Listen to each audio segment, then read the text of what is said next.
Hello students, ये NCERT exercise page number 69 पे problem number 2.12 है। ठीक है, स्टेटमेंट में क्या कह रहे हैं, electrons are emitted with zero velocity from a metal surface when it is exposed to radiation of wavelength 6800 angstrom. ठीक है, एक हमारे पास मेटल सरफेस प्रेजेंट है। ठीक है, उस पर क्या हुआ है, उस पर 6800 एंगस्ट्रॉम वेवलेंथ की रेडिएशन जो है वो स्ट्राइक की है। ठीक है, उससे क्या हुआ है, इलेक्ट्रॉन्स जो हैं वो एमिट हुए हैं। ठीक है, बट जो इलेक्ट्रॉन इमिशन हुई है उसकी जो वेलोसिटी है वो 0 आ रही है। ठीक है, अब पूछ कह रहे हैं calculate threshold frequency new not and work function W not of the metal. ठीक है, आपको थ्रेशोल्ड फ्रीक्वेंसी जो है वो बतानी है, मतलब कि कितनी अमाउंट ऑफ फ्रीक्वेंसी जो है वो रिक्वायर्ड है for the emission of electron, ये बताना है। और वर्क फंक्शन मतलब थ्रेशोल्ड एनर्जी बतानी है जो कि एमिशन ऑफ इलेक्ट्रॉन के लिए रिस्पॉन्सिबल है। ठीक है,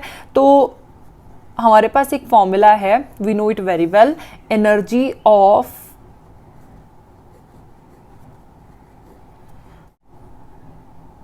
radiation equal to work function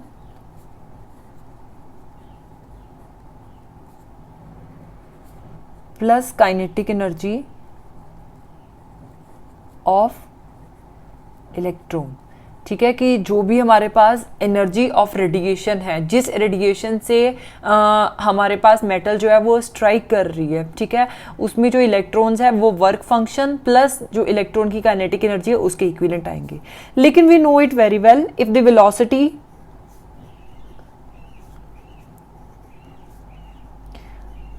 of electron equal to 0, तो डेफिनेटली हमारे पास जो काइनेटिक एनर्जी है वो भी क्या हो जाएगी, kinetic energy equal to half mv² होती है। ठीक है, तो half m into 0, that means कि काइनेटिक एनर्जी जो है वो भी 0 हो जाएगी। ठीक है, अब हमें पता है कि एनर्जी ऑफ रेडिएशन को हम h न्यू के साथ रिप्रेजेंट करते हैं। ठीक है, वर्क फंक्शन जो है वो h न्यू नॉट के साथ रिप्रेजेंट होता है। ठीक है, प्लस काइनेटिक एनर्जी। अब काइनेटिक एनर्जी जो है वो तो हमारे पास 0 आ गई है, so the upcoming formula is h nu equal to h nu nought. ठीक है, ये बन गया। तो डेफिनेटली हम ये भी कह सकते हैं कि न्यू, क्योंकि h जो है ये प्लैंक्स कांस्टेंट है। ठीक है, दोनों साइड से प्लैंक्स कांस्टेंट कैंसिल हो जाएगा एक दूसरे से, so nu equal to nu naught आ गया। ओके, अब हमें पता है कि जो न्यू है उसकी वैल्यू क्या होती है, c बाय लैम्डा। ठीक है, अब लैम्डा जो है डेफिनेटली आपके पास गिवन है, लैम्डा कितना है, दैट इज 6800 एंगस्ट्रॉम। ठीक है, अब 1 एंगस्ट्रॉम किसके इक्विवेलेंट आता है, 10⁻⁻10 मीटर के। सो ये क्या हो गया, 6800 इंटू 10⁻⁻10 मीटर हो जाएगा। ठीक है, आप ब्रैकेट में लिख लीजिए 1 angstrom equal to 10⁻⁻10 metre.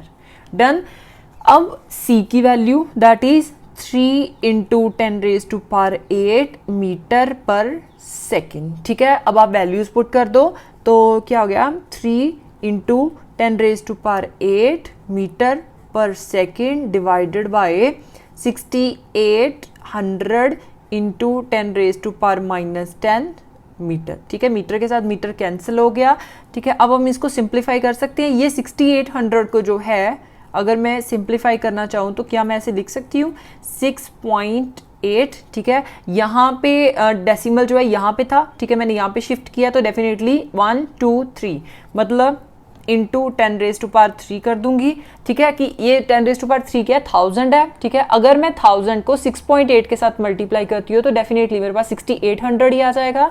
Okay, so into 10⁻⁻10 हो गया। ठीक है, हमारे पास मीटर के साथ मीटर पहले ही कैंसिल हो चुका है, so only second inverse is remained. ठीक है, अब 3 जो है प्लस का है, -10 जो है माइनस का है, तो डेफिनेटली -10 की साइन जो है वही आ जाएगा। सो -10 + 3 दैट मीन्स -7 हो गया। सो 3 इंटू 10⁻8 डिवाइडेड बाय 6.8 इंटू 10⁻⁻7। अब ये -7 डिनोमिनेटर में जो है माइनस का है तो न्यूमरेटर में जाके ये प्लस का हो जाएगा। ठीक है, तो अगर मैं पावर्स इकट्ठी कर देती हूँ तो ये क्या हो गया 10 रेज टू पावर 8 प्लस 7।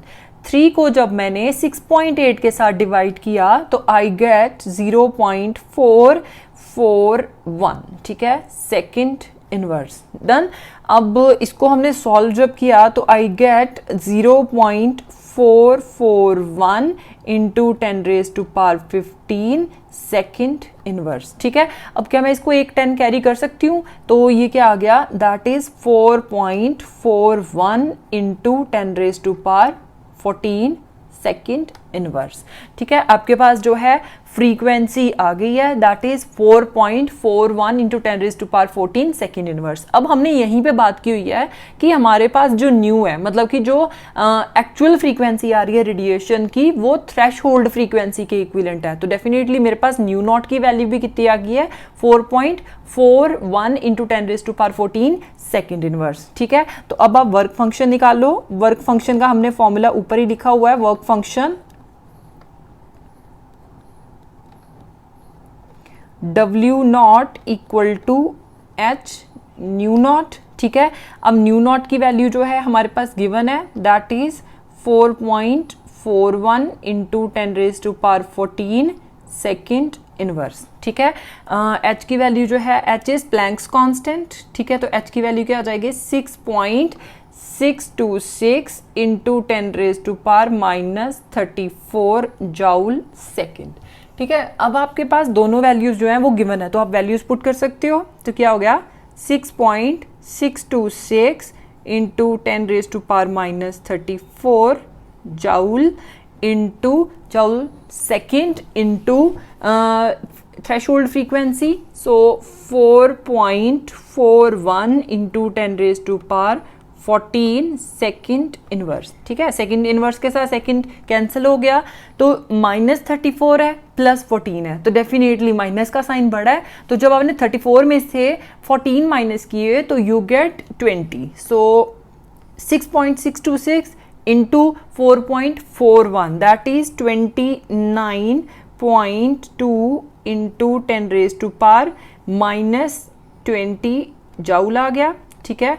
अब इसको मैं सिंप्लीफाई कर सकती हूँ, तो can I write it like 2.92 into 10 obvious सी बात है 10 रेज टू पावर 1 ही कह सकती हूँ, into 10 raise to power -20 joule, ठीक है। तो जब ये यहाँ पे जो है माइनस करेंगे इसमें से, ठीक है, -20 जो है वो बड़ा है, तो डेफिनेटली हमारे पास साइन भी -20 का आ जाएगा। So 2.92 into 10 raise to power -19 joule is your final answer.